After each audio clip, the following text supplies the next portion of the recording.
네, 여러분 안녕하세요. 저번 시간에는 이제 그 광합성이나 뭐 요 기본적인 것들 뭐 증산작용 요런 것들을 좀 설명해 드렸고, 요번 시간부터 이제 본격적으로 이제 재배학 그 강의를 좀 해 드리도록 할게요. 우선 이제 재배 환경 중에서도 재배 환경에 이제 토양, 뭐 수분, 그다음에 온도, 광 요런 것들이 있는데 먼저 토양 먼저 이렇게 쭉 해 드려야 되는데, 일절에 이제 있는 거 토양이 조금 복잡하고 그러니까 수분 먼저 하고 광, 뭐 온도 이런 거 다 해드리고 토양을 좀 나중에 재배 환경적 토양을 좀 나중에 해드리도록 할게요. 자, 수분이 뭐냐? 수분은 그냥 물이요, 물. 물을 갖다 수분이라고 그러거든요. 이쪽에 있는데. 그리고 사람도 신체 구조가 물이 한 8, 90% 차지해요. 물이 다 차지하는데 식물도 마찬가지예요. 물이 한 8, 90%가 물로 다 있어요. 물로 돼 있어요. 이쪽에 있는데. 그리고 식물 구조를 보면은 식물은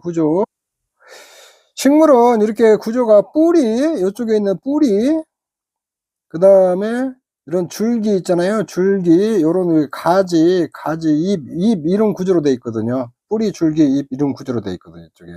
그리고 이제 식물은 이 지하에 있는 물 있잖아요. 여기 안에 뿌리를 통해서 물을 흡수해요. 뿌리를 통해서 물을 흡수해가지고 이쪽에 쭉 줄기, 가지, 잎 이런 데로 물이 이동하거든요. 이쪽에 있는데. 이동하고 물이 꽉 차잖아요. 식물차 안에 물이 꽉 차면은 요 기공 있잖아요. 이 기공을 통해서 대기권 밭으로 배출하거든요. 이쪽에. 요런 형태가 되어 있다. 그래서 물이 이제 여기 너무 많으면은 여 기공이 열려가지고 물을 이쪽으로 이렇게 배출해 주거든요. 이쪽에. 그리고 나가면 또 새로운 물이 이렇게 들어오고. 요렇게. 물의 기능 중에 하나죠. 이제 식물차 안에서 물이 여러 가지 기능을 하는데 이 물 있잖아요. 물을 이렇게 배출해 주고 물이 들어오고 이렇게 왜 하냐면 이 온도 조절이 중요해요. 너무 더우면은 이게 열려가지고 이게 배출을 시켜주거든요. 이쪽에 있는데. 자, 이런 구조로 식물이 돼 있다는 거 하나 이해를 하고, 근데 이제 사람도 마찬가지인데 식물도 모든 구조가 다 세포로 돼 있거든요. 세포. 요런 잎도 이런 다 세포요. 세포가 다 모여 있는 거예요. 이렇게 세포가. 이런 세포로 다 돼 있거든요. 요런 식물들 뿌리 있잖아요. 이런 뿌리나 이런 들 있잖아요. 줄기, 잎 이런 것들 다 세포로 돼 있어요. 세포로. 그래서 여러분들이 이제 기본적으로 식물 세포가 어떤 구성되어 있는가 그거에 대해서 조금 알 필요가 있거든요. 이쪽에. 그래서 요렇게 이제 식물 세포 설명대 식물 있잖아요. 여기에 있는 이만큼 이렇게 떼어가지고 요렇게 현미경으로 관찰해 보면은 식물이 요런 구조로 돼 있어요. 이 식물 세포가 이쪽에 있는데, 요런데 핵도 있고, 요런 F라는 것도 있고, 요렇게 있고, 뭐, 이렇게 다 이런 것들이 있거든요. 엽록체도 있고, 이렇게. 근데 이 세포 안에 구성 물질들이요. 이게 세포 안에. 근데 여러분들이 이 엽록체는 좀 알아놓으세요. 엽록체. 엽록체가 뭐를 하는데, 광합성을 하는데, 여기서 광합성을 해요. 엽록체에서 광합성을 하거든요. 광합성하는 데가 엽록체에서 광합성을 해요. 그리고 이 세포는 있잖아요. 요렇게 세포가 있으면은 여기에 세포막이 있어요. 요게 세포막이거든요. 이쪽 안에. 이 세포막이 있고 요 세포막 있잖아요. 요게 세포막이 있고, 그다음에 세포막 있잖아요. 세포를 또 쭉 이렇게 둘러싸고 있는 거 있잖아요. 요렇게 둘러싸는 거. 요걸 세포벽이라고 그래요. 세포벽. 이쪽에 세포벽은 요렇게 세포들을 다 이렇게 둘러싸고 있거든요. 이쪽에 있는데. 그래서 이렇게 세포벽이 감싸고 있다. 세포를 이렇게 생각하시면 돼요. 그런데 이제 이 세포벽 있잖아요. 이 세포벽들은 물질을 자유자재로 이렇게 왔다 갔다 이동을 시켜요. 물도 이렇게 투과시키고 다 투과시키거든요. 이쪽에 있는데. 근데 여기 세포막 있잖아요. 세포벽 안에 있는 이 세포막 있잖아요. 세포막. 이 세포막은 필요한 것들만 이쪽으로 세포 안으로 들이거든요. 이쪽에 있는데. 일종의 물이나 이산화탄소 같은 거 있잖아요. 순수한 것들만 들이고 이물질 같은 거 이쪽으로 못 들어오게 막는 역할을 해요. 이쪽에 있는데. 그래서 세포막을 반투과성을 막이라고 그러거든요. 반투과성막. 예, 반투과성이라는 게 필요한 것만 이쪽으로 그 세포막을 반투성막이라는데, 이제 세포막은 우리를 따자면 이제 그처럼 입이 우리가 저기잖아요. 뭐 필요한 물질들만 삼키고 이물질들은 못 들어오게 막잖아요. 이쪽에 있는데 그런 역할을 하는 게 세포막이다. 요렇게 둘러싸여 있는, 그렇게 생각을 하시면 될 것 같아요. 그리고 여기서 이제 좀 알아놓을 게, 여러분들이 원형질과 후형질을 좀 알아놔야 돼요. 원형질이라는 건 핵세포질들을 포함한 세포망 내에 존재하는 유동성 물질이에요. 유동성 물질. 요렇게. 후형질이라는 건 액포 등 비활동 물질이거든요. 비활동 물질. 요렇게. 요 안에 있잖아요. 세포 안에 있는 구성 물질들 있잖아요. 요런 것 중에서 요런 거, 액포는 움직이지 않아요. 이 액포는 움직이지 않고 나머지들은 이렇게 줄줄줄 이동해요. 움직여요.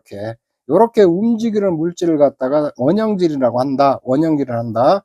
이 용어는 좀 알아놓으세요. 원형질이라는 용어는 나와요. 자주 나와요. 원형질은 세포 안에서 움직이는 물질이다. 후형질은 세포 안에서 움직이지 않는 물질. 요렇게 좀 이해를 해 놓으시고, 그 다음에 엽록체는 광합성을 하는 것이다. 여기 안에 세포 안에 있는 엽록체 있잖아요. 요거 광합성을 한다. 요렇게 조금 이해를 하시면 될 것 같아요. 자, 그러면 이제 뿌리가 물을 흡수한다고 그러는데, 어떤 원리에서 뿌리가 물을 흡수하는가, 그거에 대해서 좀 설명을 하면은, 작물의 수분 흡수 있잖아요. 이 작물의 수분 흡수, 요거는 여기 이제 뿌리가 있잖아. 물을 흡수하잖아요. 물을 흡수하는데 어떤 원리에서 흡수하는가, 요거를 그때 이제 삼투와 수분 포텐셜에 의해서 설명을 할 수가 있거든요. 이 삼투는 뭐냐면, 농도가 다른 두 액체를 반투막으로 막아 놨을 때 농도가 낮은 쪽에서 농도가 높은 쪽으로 용매가 옮겨가는 현상이거든요. 여기서 용매라는 게 물이라고 보면 돼. 물이 옮겨가는 현상을 갖다가 삼투라고 한다. 그러니까 이제 요렇게 봐요. 요런 유리컵 같은 것이 이렇게 있다고 봐요. 요런 유리컵들이 이렇게 있으면은, 요렇게 있고, 뭐, 여기다가 이렇게 뭘로 딱 막아놔요. 여기를 막아요. 이렇게 딱 막고, 이쪽에 맑은 물이 있고, 이쪽에는 흙탕물이 있다고 봐요. 흙탕물. 그러면은, 이 흙탕물 있잖아요. 흙탕물 같은 거 있는 게 농도가 높다고 그래요. 이걸 농도가 높다고 그러고, 맑은 물을 농도가 낮다고 오고, 이쪽에. 뭐, 이물질이나 뭐 많은 것을 갖다가 농도가 높다고 그래요. 그러면은, 여기에 이렇게 딱 이거 맑은 물 이렇게 둘이 한 컵에 나눠 놨는데, 요거 이렇게 막아 놓은 거 있잖아요. 싹 빼버리면은, 여기서 요렇게 이동을 해요. 요렇게 맑은 물에서 흙탕물 쪽으로 이동하거든요. 그러니까 쉽게 하면 농도가 낮은 쪽에서 농도가 높은 쪽으로 이동하는 거. 요걸로 삼투 현상이라고 그래요. 삼투라고 그래요. 삼투. 그 다음에 요게 이제 여기서, 그래서 우리가 물을 보면 이게 두 개 섞으면 푸옇게 보일 거 아니에요. 이게 나중에 다 섞여갖고. 그러면 여기서 이렇게 이동을 하면은 이쪽에 공간이 생길 거 아니에요. 공간이 생기면 이 흙탕물이 이쪽으로 또 채워져 갖고 전체적으로 흙탕물처럼 보이거든요. 이렇게. 요런 걸 이렇게 농도가 높은 쪽에서 농도가 낮은 쪽으로, 아니, 농도가 낮은 쪽에서 농도가 높은 쪽으로 이동하는 거 있잖아요. 요걸 삼투라고 한다. 삼투. 이렇게. 그 다음에 이제 팽화. 삼투로 세포 내의 수분이 늘어나면 세포 크기를 키우려는 압력을 갖다가 팽압이라고 하거든요. 요거는 우리가 풍선 있잖아요. 요렇게 풍선이 있어요. 요렇게 풍선이 있는데, 우리가 풍선을 불면은 풍선이 막 커지잖아요. 부풀려지잖아요. 요런 거를 갖다, 부풀려지는 건 압력 있잖아요. 요걸 갖다 팽압이다. 요렇게 좀 이해를 하시면 돼요. 이렇게 하고. 그 다음에 이제 삼투압은 뭐냐면, 수분이 세포 내로 들어가는 압력. 수분이 세포 내로 들어가는 압력을 갖다가 삼투압이라고 하고, 마갑은 세포 외로 수분을 배출하는 압력 있잖아요. 배출하는 압력을 마갑이라고 그러거든요. 마갑. 요렇게. 이쪽에서 이제 빠져나오려면, 여기 이제 막 넣으면은 이제 막 밑으로 막 빠져나오려는 압력 있잖아요. 풍선에 바람이 쭉 빠지잖아요. 빠지는 압력을 갖다 마갑이다. 이렇게 생각을 하시면 돼요. 이렇게. 그럼 흡수압이 뭐냐? 작물 흡수가 삼투압과 마갑의 차이에서 이루어지는 거 있잖아요. 삼투압과 마갑의 차이에서 이루어지는 것 갖다가 흡수압이라고 그래요. 작물의 수분 흡수는 삼투압이 마갑보다 클 때 이루어져요. 삼투압이 마갑보다 클 때. 이렇게. 세포 수분을 제대로 흡수하면, 그러니까 삼투압과 마갑이 같아서 흡수압이 0이 되는 상태 있잖아요. 이걸 팽만 상태라고 한다. 이렇게 더 이상 물이 들어가지도 않고 나오지도 않는 상태, 꽉 차갖고 있는 상태 있잖아요. 이거 갖다가 팽만 상태다. 요렇게 좀 이해를 하시면 될 것 같아요. 그 다음에 이제 수분 포텐셜이라는 게 있는데, 수분 포텐셜은 특정 환경에서 물 분자가 자유롭게 움직일 수 있는 정도를 갖다가 수분 포텐셜이라고 하거든요. 이쪽에 있는데.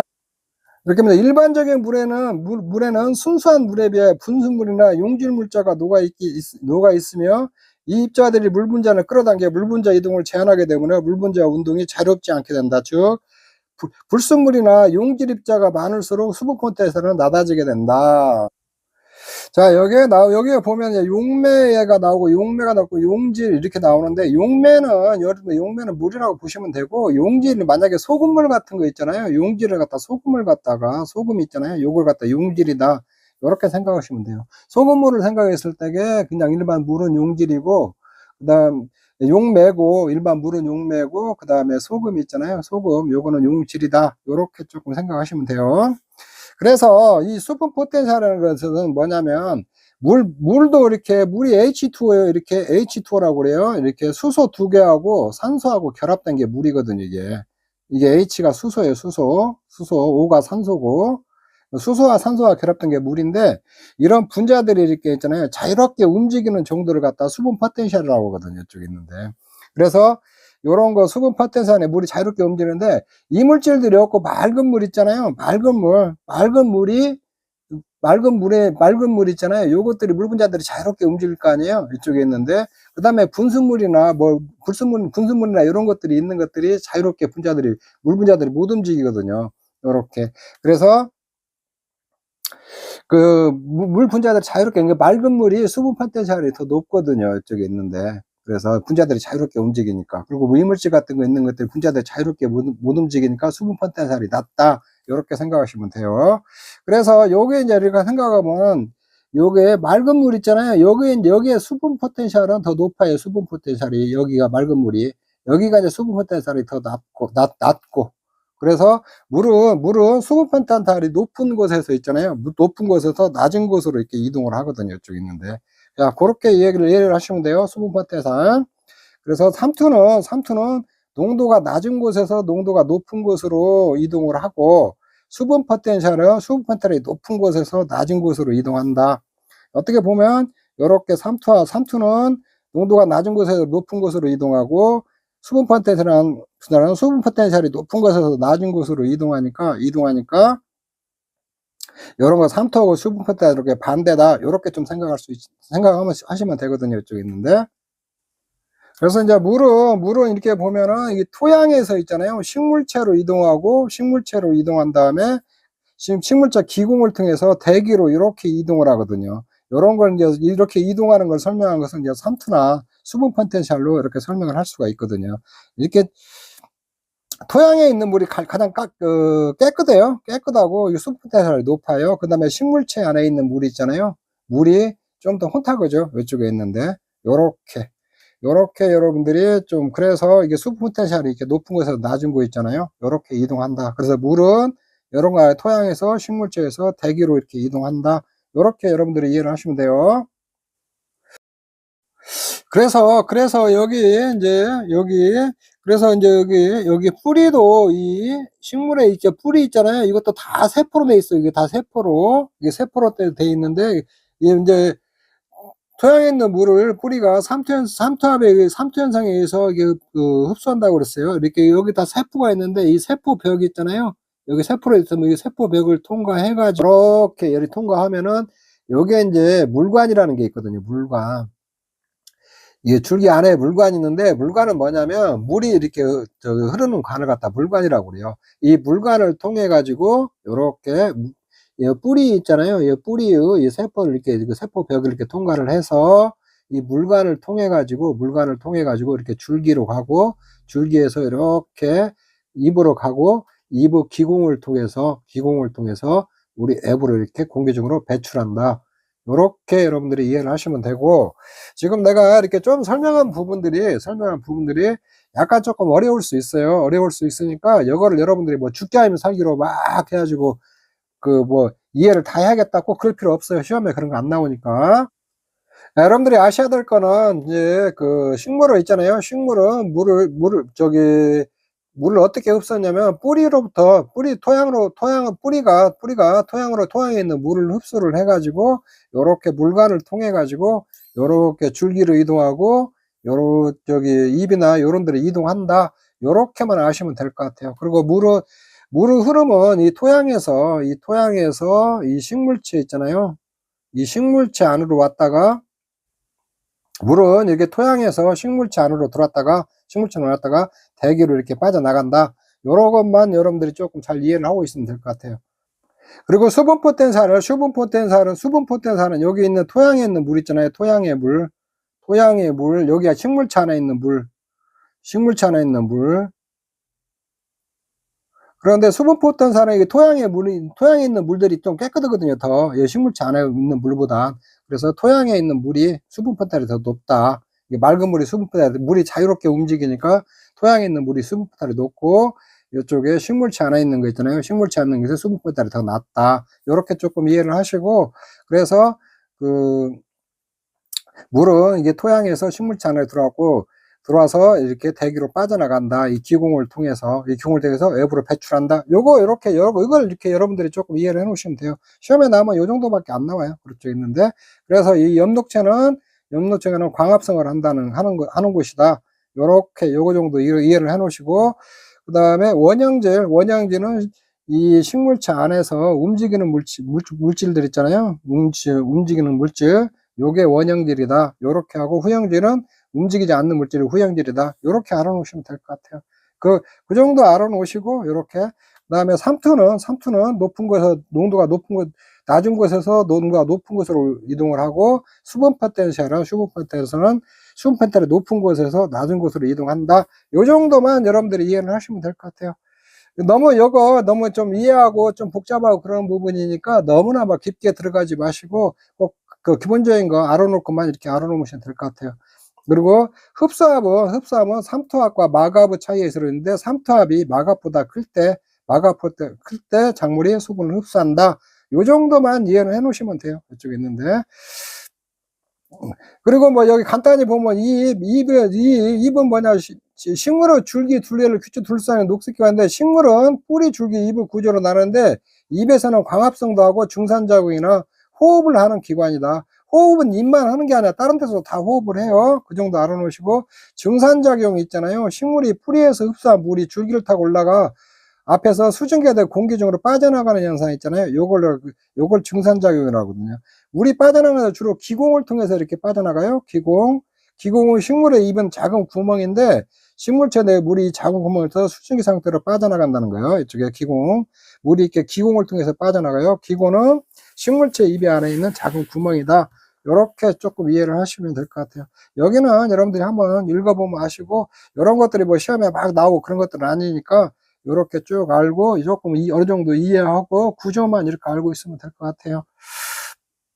그 다음에 수분을 이제 배출을 하는데, 여러분들은 이제 잎을 기공을 통해서 이렇게 쭉 수분이 배출한다고 그랬잖아요. 그래서 이제 아까 내가 할 때 물이 뿌리로부터 이렇게 흡수를 해서 식물체에서 요렇게 이게 줄기나 요렇게 잎으로 이동을 해가지고, 물이 꽉 차잖아요. 잎을 기공을 통해서 요렇게 밖으로 배출을 하거든요. 기공을 통해서 물이 빠져나가고, 물이 이제 또 여기 없으면은 다시 뿌리를 통해서 요렇게 해갖고 기공을 통해서 빠져나가고, 이런 순환을 하거든요. 근데 이제 기공을 통해서 기체 상태로 수분을 배출하는 거 있잖아요. 이걸 증산작용이라고 그래요. 증산작용이라고 하거든요. 이쪽에. 근데 여기 이제 기공을 통해서도 기체 상태로 수분이 이제 배출을 하지만, 기공이 아니라 수공이 있잖아요. 수공을 통해서 액체 상태로 수분이 배출하거든요. 이게 물 상태로 배출한다는 거죠. 액체 상태. 그래서 이걸 일액의 현상이라고 그래요. 일액. 수공을 통해서도 물이 현상을. 그러면 수공이 뭐냐면, 이렇게 잎이 있으면 이렇게 맥이다, 그러니까 주맥이 있거든요. 주맥. 요렇게. 잎맥이라고 그러거든요. 잎맥 끝에 있잖아요. 요런 끝에 있는 게 수공이에요. 수공. 요런 데들 갖다 수공이라고 하거든요. 요렇게 측맥 같은 데 있네. 요런 걸 수공이라고 하거든요. 그래서 여러분들이 요렇게 보면 물방울 같은 게 맺혀 있잖아요. 요렇게. 나뭇잎 같은 거, 아침 같은 데 보면은, 요런 데 물이, 이게 여기 기공이나 수공을 통해서 물이 이렇게 빠져나온 거거든요. 이쪽에 있는데. 그리고 이제 물이 빠져나오는 것은 일비 현상이라고 있거든요. 일비. 식물을 줄기를 절다거나 도관부에 구멍을 내서 절단부에 다량의 수액을 배출하는 거 있잖아요. 요런 걸 갖다 일비 현상이라고 그래요. 요렇게 이렇게 잘라내 보면, 우리가 요렇게 잘라내 보면 여기서 물이 이렇게 줄줄줄 나오거든요. 요렇게 나오는 걸 일비 현상이라고 그래요. 일비. 이게 도감부라는 것은 이게 물감부라고 하는데 물이 이동하는 통로예요. 통로. 요렇게 안에 있으면 물이 이동하는 거, 이게 이동하는 통로 있잖아요. 이걸 도감부라고 하거든요. 여기 이제 물이 이동하는 통로는 원래 물감부라고 돼요. 원래 양분이 이동하는 것은, 이게 식물체를 보면 양분이 이동하는 통로가 있고 물이 이동하는 통로가 있거든요. 양분이 이동하는 것을 체감부라고 하고, 체감부. 그 다음에 물이 이동하는 통로 있잖아요. 이걸 물감부래요. 이렇게 잘라버리면 이렇게 물이 이렇게 쫙 빠져나오는 거, 요걸 갖다 일비현상이라고 하거든요. 이렇게. 그래서 증산작용은 기공, 증기, 일수, 요렇게 조금 외워놓으세요. 증기. 요건 좀 나올 수 있어요. 기공을 통해서 수분이 배출하는 걸 뭐라고 하냐? 증산작용이라고 하고, 수공을 통해서 액체사로 수분을 배출하는 걸 뭐냐? 요걸 일액현상이라고 그래요. 그 다음에 물감분을 통해서 구멍을 내서 물이 다량이 빠져나오는 것을 갖다 일비현상이라고 한다. 요런 것들은 시험에 좀 나올 수 있으니까 요건 조금 이렇게 알아놓으세요. 자, 요렇게 하고 지금까지 설명한 것 중에서 쭉 앞에 설명을 한 것은 사실 이제 진짜 중요한 건 요런 것들이, 요런 것들이 시험에 나와요. 작물에 대한 수분의 역할, 수분 부족 시 나타나는 현상, 그 다음에 수분 과잉 시 나타나는 현상 있잖아요. 요런 것들이 시험에 잘 나오는 거, 시험에 나오는 것은 이제 요런 거 나오거든요, 이쪽에. 자, 작물에 대한 수분의 역할은 이제 자, 원형질의 상태를 유지한다. 원형질이라는 건 세포 내에서, 세포 안의 구성 성분 중에서 움직이는 물질이에요. 움직이는 물질. 움직이는 걸 갖다, 움직이는 건 세포 구성 요소 중에서 움직이는 물질 있잖아요. 움직이는 물질을 원형질이라고 한다. 원형질은 이거 한 90% 정도가 물로 돼 있어요. 원형 상태를 유지하고, 또 이제 물은 식물체의 양분 흡수와 이동 후 용매가 된다. 이렇게 돼 있는데, 만약에 용매와 용질이 있는데 소금물이 있으면 이 소금 있잖아요. 소금은 용질이고 이 물은 용매라고 보면 되거든요. 이쪽에 있는데, 이제 물이 있으면 거기다 소금이 들어가면 물이 녹아가지고, 소금이 녹아가지고 소금물이 되잖아요. 이때에 소금이 용질이고 물이 용매다. 이렇게 이해를 하시면 돼요. 여기서는 이제 식물체의 양분 흡수, 그러니까 이게 토양이 있잖아요. 이게 토양 속에서 이제 물이 있잖아요. 이게 토양 속에 있는 그 양분들이 있잖아요. 양분을 흡수해갖고 함께 뿌리를 통해서 이렇게 식물체 안으로 이렇게 이동을 하거든요. 이쪽에 있는데. 그래서 여기서는 식물체의 양분 흡수와 이동은 어떤 물질이 된다. 이렇게 조금 여러분들이 이해를 하시면 될 것 같아요. 네. 그리고 여러분들은 이제 내가 좀 설명해 줄 때 이렇게 있으면 이제 뿌리로부터 이렇게 물을 흡수해갖고 이렇게 줄기나 잎 쪽으로 이렇게 이동을 하잖아요. 이동을 하는데, 뿌리로 흡수한 물이 이렇게 이제 세포 속으로, 뿌리의 세포로부터 물이 흡수하고 이렇게 빠져나와갖고 이렇게 물방울이 있는데 물이 이렇게 잘 이동을 안 하니까 물이 이제 줄기나 이렇게 잎으로 이동을 해야 되거든요, 이쪽에. 요걸 이동을 돕는 게 뭐냐면 칼륨이에요, 칼륨. 칼륨이라고 그러거든요, 칼륨. 내가 첫 시간에 좀 해드렸죠, 칼륨. 칼륨 같은 것이 물 수분을 같은 것들 이동을 원활하게, 이 양분이나 수분을 이동을 원활하게 해주거든요, 이쪽에 있는데. 이쪽에. 그래서 식물체 구성 물질의 성분이고, 식물체 구성이 다 물로 돼 있잖아요. 그리고 식물체 양분 흡수는 물과 함께 양분이 흡수되는 거예요. 뿌리로부터 이렇게 양분이 있잖아요. 물하고 같이 이렇게 흡수를 해요. 그래서 이동하는 것을 이동하는 것이 물이 한다. 이렇게 보면 되고, 세포 팽합을 유지한다. 세포 팽합. 아까 얘기했죠. 이렇게 세포가 이렇게 들어가가지고 팽팽히 유지해 주는 거 있잖아요. 요거 물이 해준다는 거예요. 원형질을 물을 흡수해 팽창하고 세포벽을 넓히는 힘이 있잖아요. 요걸 팽합을 유지한다는 거예요. 물질의 합성과 분해 과정을 매개한다. 여기에 물이 이제 물질이 안에 들어가지고 필수 원소 같은 거 물이 들어오잖아요. 그러면 이제 그 혼합도 해주고, 요렇게 분해도 하고 이런 것들 물들이 한다는 거거든요. 그리고 이제 광합성 중 각종 화학 반응 원료, 광합성 원료가 물이 된다고 그랬죠? 이산화탄소와 광합성, 이 물이 있잖아요. 빛이 이산화탄소와 물을 갖다 포도당하고 산소를 이렇게 바꿔준다고 그랬죠. 광합성의 원료가 되죠, 물이. 그 다음에 증산작용으로 체온을 조정한다. 자, 여기서 뿌리로부터 물이 이렇게 들어와가지고 입으로 이동해요. 입으로 했는데, 근데 여기서 이게 뿌리로부터 흡수한 물들이 있잖아요. 이게 나무에 식물체 꽉 차면은 이게 온도 같은 것이 너무 올라오거든요. 더우니까 이 기공을 통해서 물이 이렇게 쫙 빠져나가고 새로운 물이 이렇게 쫙 들어오거든요. 우리도 우리도 더울 때 물을 먹으면 시원하잖아요. 그리고 소변복을 이렇게 쭉 빠져나오고, 그거 똑같다는 거예요. 증산작용으로 체온을 조절한다는 거. 식물체의 항상성을 유지한다. 식물체의 항상성이라는 게 뭐냐면, 줄기가 꼿꼿하게 버티는 거. 요렇게 식물체들이 이렇게 있잖아요. 이렇게.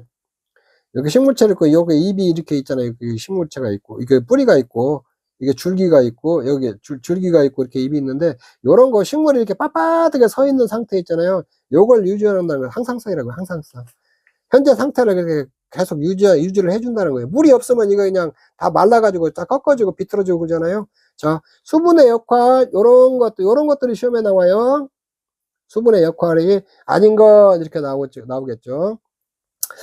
자, 수분이, 그러면 이제, 여기 토양 같은데 수분이 충분히 있어갖고 수분을 빨아들여야 되는데, 수분이 부족한 것이 나타나는 현상이 뭐냐. 이게, 그러면 식물들도 자정활동을 잘해요. 요렇게. 수분이 부족하잖아요. 그러면 기공을 폐쇄해버려갖고 증산을 억제해요. 자기도 살라고 하니까 기공을 통해서 물이 빠져나가잖아요. 기공을 폐쇄해버린다고 그렇게 해가지고. 그 다음에 아부시산이 합성 촉진된다. 요거는 아부시산은 이게 식물 호르몬이거든요. 식물 호르몬. 호르몬인데, 요거는 나중에, 저기, 식물 호르몬 쪽 가서 이건 배울 거예요. 요것도 이제 알고 있어야 하는데, 스트레스 받은 상태에서 증가하는 생장 조절 물질이거든요. 이렇게. 우리도 스트레스 받으면 식물들이 아부시산이 나와가지고, 요게 휴먼 상태에 빠져버리거든요. 휴먼 상태. 물이 부족하면 스트레스 받아가지고, 이 아부시산이라는 호르몬이 나와요. 이 호르몬이 나오면은 식물들이 이렇게 휴먼 상태에 좀 빠지거든요. 잠을 자버리거든요. 우리도 사람도 스트레스 많이 받으면 잠자잖아요. 그거하고 똑같아요. 이게, 그래서 수분이 부족할 때 아부시산이 이렇게 합성이나 촉진된다. 아부시산이 이렇게 분출해서 나온다는 거죠. 식물 호르몬이 나온다는 거죠. 이렇게. 그래가지고 아부시산이 나오면은 요게 스트레스 받으면 이게 나오는데 수분이 부족해갖고 휴먼 상태에 빠져요. 이렇게. 이부 연면적이 감소한다. 이부 크기, 수분이 없으니까 좀 쪼그라들 거 아니에요. 요것도 감소하고, 이제 물이 부족하면 당연히 광합성도 못하겠죠. 이렇게. 그리고 세포 조직이 치밀해진다. 이부 연면적이 감소하면 세포 조직도 치밀해지고, 또 이거 세포들 이렇게 쪼물쪼물 오므라든다는 거, 이렇게. 그리고 치밀해진다는 거예요. 그 다음에, 그러니까 이제 이게 수분이 너무 부족해, 토양으로부터 수분이 없는데, 토양에 수분이 너무 부족해도 문제고, 수분이 너무 많아도 문제거든요. 수분 과잉시 나타나는 현상은 뭐냐면, 이게 생장이 쇠퇴하고 수량이 감소한다는 거예요. 이게 수분이 많으면은, 무조건, 수분이 너무 많으면은, 뿌리가 수분을 잘 흡수를 못해요. 뿌리도 숨을 쉬어야 하거든요. 수분이 너무 많으면 숨을 잘 못 쉬어가지고, 거기서, 뿌리가 수분 잘 흡수를 못 하거든요. 이쪽에 있는데. 그러니까 우리 몸도 너무 물이 너무 많이 먹으면은, 물이 꽉 너무 차면은 달리기도 못하고 힘들잖아요. 그거 똑같아요. 수분이 너무 많아도 생장이 샜다고, 나쁜 결과가 다 나오는 거예요. 만약에 건조 후에 수분이 많이 공급되면 열과 등이 나타난다. 열과라는 게 뭐냐면, 요렇게 과일이 이렇게 달려있잖아요. 달려있으면 이게 수분을 흠뻑 먹고, 요게 나중에 이제 햇빛이 비치면 수분이 증발하잖아요. 증발하면서 너무 한 번에 많이 증발하니까 이 과일이 터져버리는 거예요. 이렇게 터져버리는 거. 이렇게 터져버리는 것을 열과라고 하거든요.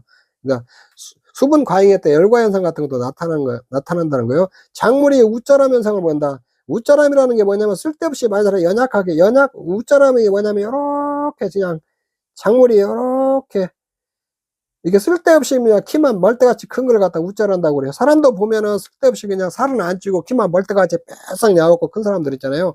요런 거를 우짜란다고 그래요. 우짜라. 이게 수분이 너무 많아도 우짜란다는 거예요. 수분 과잉으로 이제 뿌리 썩음 현상이 난다. 여기서 이게 원래 이 세포들도 숨을 쉬어야 하거든요. 이게 뿌리들도 숨을 쉬어야 되는데 물이 너무 많으면 숨을 못 쉬니까 뿌리 썩는 현상들도 이렇게 나타난다는 거거든요. 자, 요런 거 수분 부족 시, 수분 과잉 시, 그다음에 작물에 대한 수분의 역할, 요런 것들이 시험에 잘 나와요. 자, 그러면은 기출에 어떤 문제들이 나왔는가 한번 이제 여기서부터 풀어보죠. 이쪽에 있는데. 제가 설명을 좀 정확히 했는데 사실 시험 문제는 그렇게 어렵지 않게 나와요. 간단히 나와요. 식물체 내 무르 기능으로 옳지 않은 것은 세포 팽합을 형성한다. 팽팽하게 하는 게 유지해죠. 양분 흡수와 이동 후 용매가 되는 거죠. 그 다음에 물질의 합성과 분해가 되는 매개가 되고, 여기서 2번에 감수 분열을 촉진한다고 그러는데 물이 요거는 아니에요. 이 감수 분열이라는 걸 간단히 좀 설명을 해 드릴게요. 이게 사람이나 식물체나 모두 다 이렇게 암수가 교배를 해 가지고 새로운 씨를 자손을 생산하잖아요. 그 식물도 마찬가지예요. 암꽃과 숫꽃 있잖아요. 암술과 수술이 교배를 해 가지고 씨를 만들어내거든요. 씨를 만들어내는데 요게 인제 여기서 씨를 만드는데 이 세포 속에 있는 이제 DNA 있잖아요. DNA가 줄어드는 걸, 반으로 줄어드는 걸 감수분열이라고 하거든요. 이게 사람으로 따져서 내가 좀 설명을 해 드릴게요. 사람은 이 세포 안에 이거 세포 안에 DNA들이 이렇게 있어요. 세포 안에 요런 것들이 있거든요. 요렇게 있는데 요것이 이렇게 반으로 줄어 가지고 요렇게 두 개로 이렇게 나눠지거든요. 나눠지고 나중에 또 이게 두 개가 생기고 요런 과정을 거치거든요. 그래서 사람은 세포 안에 이 애는 46개라는 DNA를 가지고 있어요. 우리는 인간은 모두 다 이게 46개 이에는 46개 DNA를 가지고 있거든요. 그래서 사람은 이에는 46개 DNA만 가지고 있어야 돼요. 근데 요게 이제 암과 수, 우리 사람을 따면 남자와 여자 있잖아요. 남자와 여자 이거 다 DNA가 이렇게 세포 안에 DNA 이에는 46개거든요. 그리고 사람은 이게 다 이에는 46개만 가지고 있어야 돼요. 근데 이게 암과 남자와 여자 이게 만나 가지고 교배를 하면은 이게 2에는 46개, 두 개가 만나면 4에는 46, 46, 92개가 돼 버리거든요.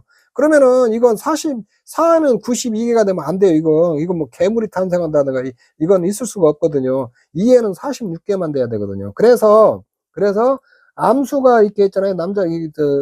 교배하기 전에 DNA가 있잖아요. 자동으로 EN 있잖아요. EN이 N으로 이렇게 쪼개져요. 요렇게.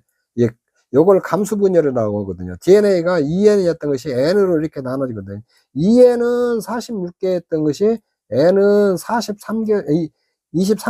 23개로 이렇게 딱 분화돼 가지고 줄어들거든요. 반으로 줄어들거든요. 요걸 암수가 교배하기 위해서 요게 DNA 있잖아요. 세포 속에 있는 DNA가 반으로 준다.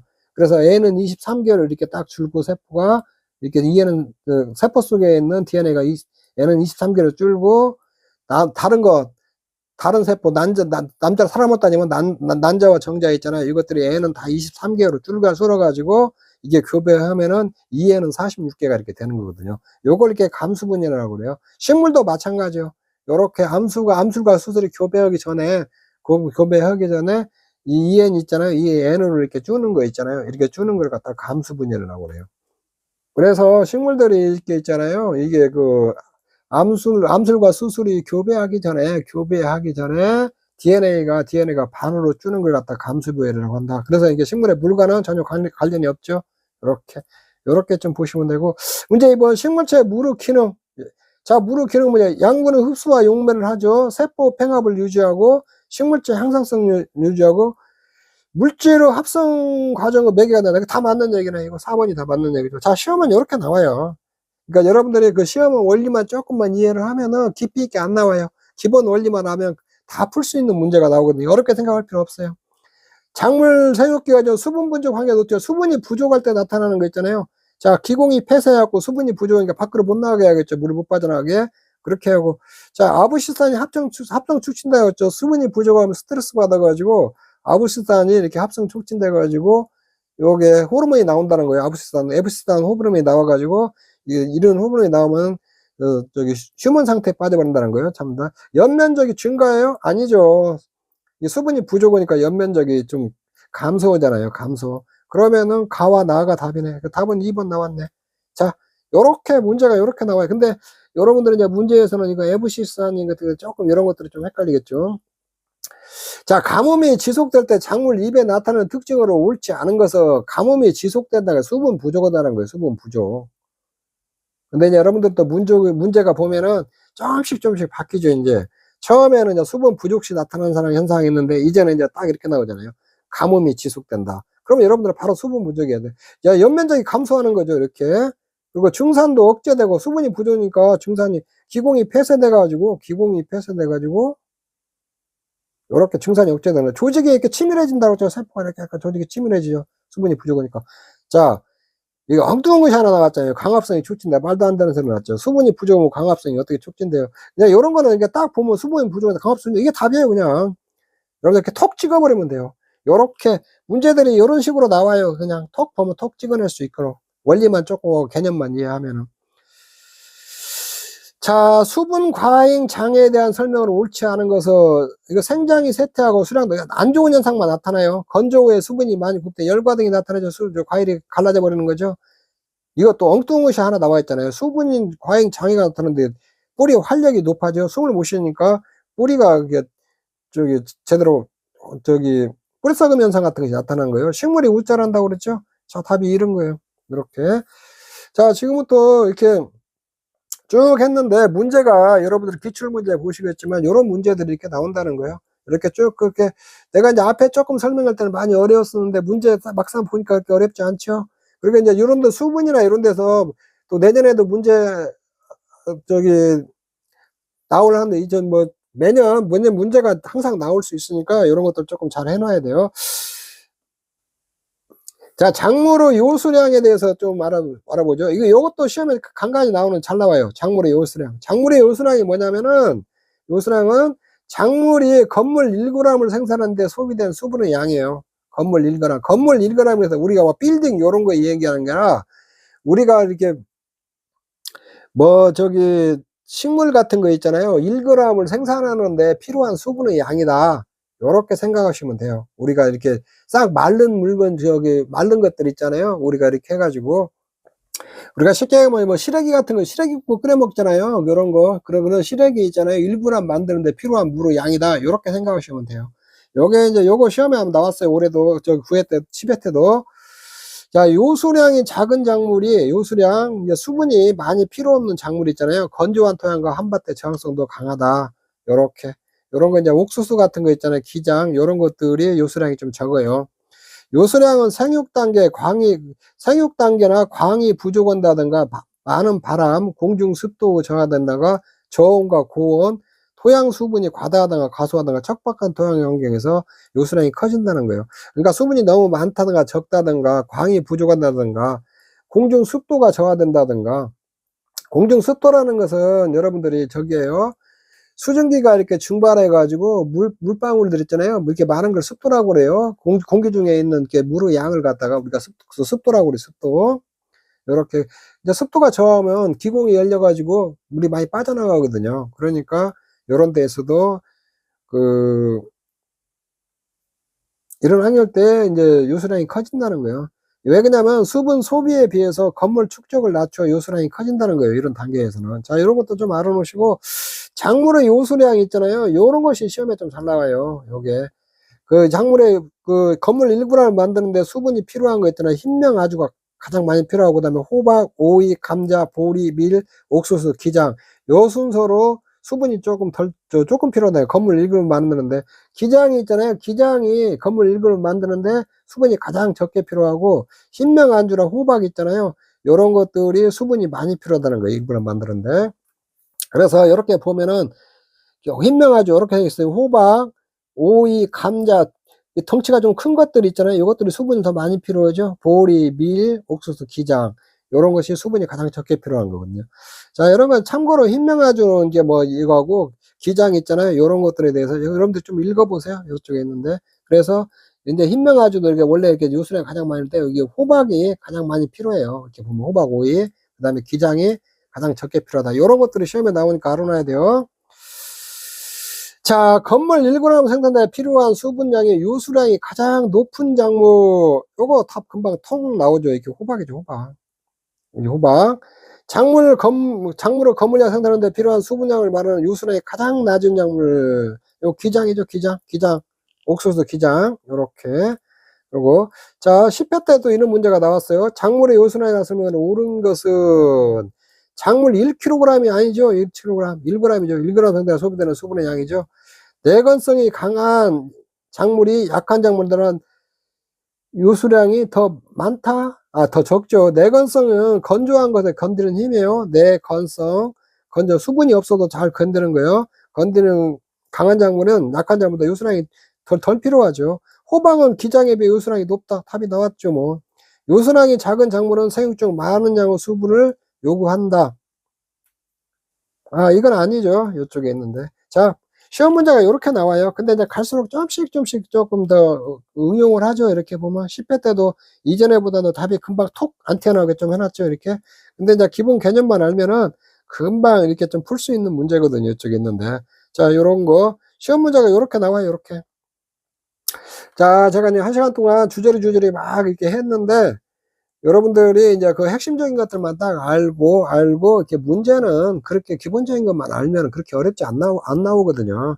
그래서 재배학 여러분들이 뭐 너무 막 어렵고 힘들어하지 마세요. 이거 뭐 저기 했을 때 60점 이상은 맞으면 더 최악의 경우는 10개만 맞춰고 꽈락만 면하면 돼요. 40점만 맞으면 되지 뭐. 그리고 보험법이나 농제법에서 한 80점 맞고 하나 뭐 60점 맞고 이 재배학에서 40점 맞으면 되거든요. 그래서 기출문제 풀어보고 여러분들이 기본적인 개념만 익히면은 충분히 60점 이상 나오니까 걱정하지 말고 이렇게 공부하시면 돼요. 그리고 너무 여러분 기출문제 보면 알지만 너무 깊은 문제들은 안 나오잖아요. 이렇게. 그리고 혹시 너무 어려운 문제 나오면 틀리세요. 그거 못으로 맞춰요. 그거 10개 이상만 맞추면 되니까. 자, 그렇게 공부하면 되니까 너무 재배학이나 이거 가지고 너무 겁내지 마세요. 자, 이번 시간 여기서 마치도록 하겠습니다. 여러분 수고하셨습니다.